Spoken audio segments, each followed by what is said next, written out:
Let's try and make croissants. I took a vote from my followers. I got a lot of votes for croissants for some reason. This might kill me because this is not an easy thing to make.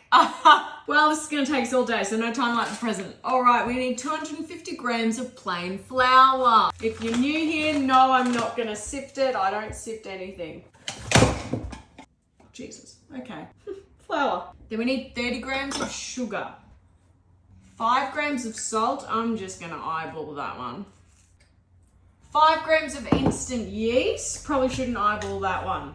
Okay, mix that together. Then we want 150 mils of cold milk and 25 grams of melted butter. Milk. I probably need to melt the butter first. Should have done that. Guys, don't judge me. This is the first time I've bought butter in a very long time. I just didn't have time to make my own. That might not be a big deal to some people, but it's a big deal to me, okay? Bugger, that's hot, my God. We mix this together and then we need to knead it 5 to 7 minutes until smooth. Jesus flippin' Christ. I need to roll this out into a rectangle and then pop it in the fridge. So the reason why I normally do really quick and simple recipes is because I don't have any patience. So this is gonna really test.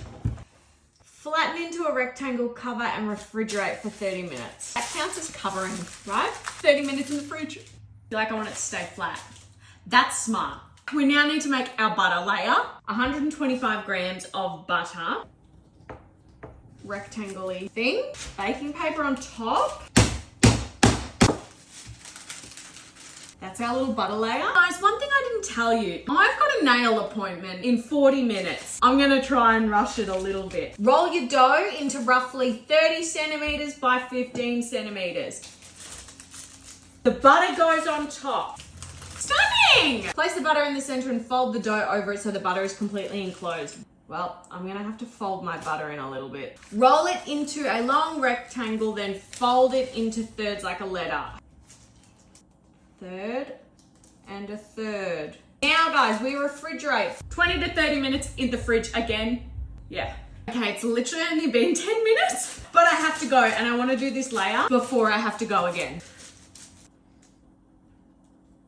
It's only meant to chill for like 20 to 30 minutes. I'm gonna be gone for over an hour, so fingers crossed, I guess. We're back. We've got fresh nails. Roll the dough into a large triangle. No, I can't read. I'm stressed. Into a large rectangle, about 4 to 5 millimeters thick.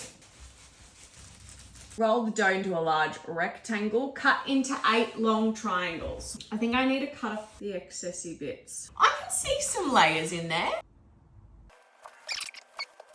And roll tightly from the wide end towards the point. Well, I don't know if that's what it's meant to look like, but that's what we've got, everyone. Put them on a baking tray, cover loosely, and leave somewhere warm until they're puffy and visibly risen. I'm just gonna put these back on top just so nothing can get to them really. And then I might put them in the lounge room because the heater's on. It's too cold in here. It's been like an hour and 15, not the full 90. They've risen like enough, I guess. But I've got to pick up Harry soon, so I've got to get them in the oven. I guess we're just gonna see what happens. We need to do an egg wash. Egg and milk wash.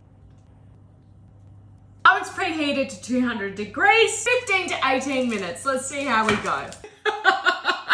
Okay, so I will say this room smells amazing. Some of these look actually not bad. Look at that one. This one doesn't look too bad. Look at the little layers. I reckon they'll be yum though. Probably needed a few more layers. Layers aren't thin enough. Despite all the butter being there, that didn't taste very buttery. I just think I rushed it. And the one thing that everywhere said was don't rush croissants.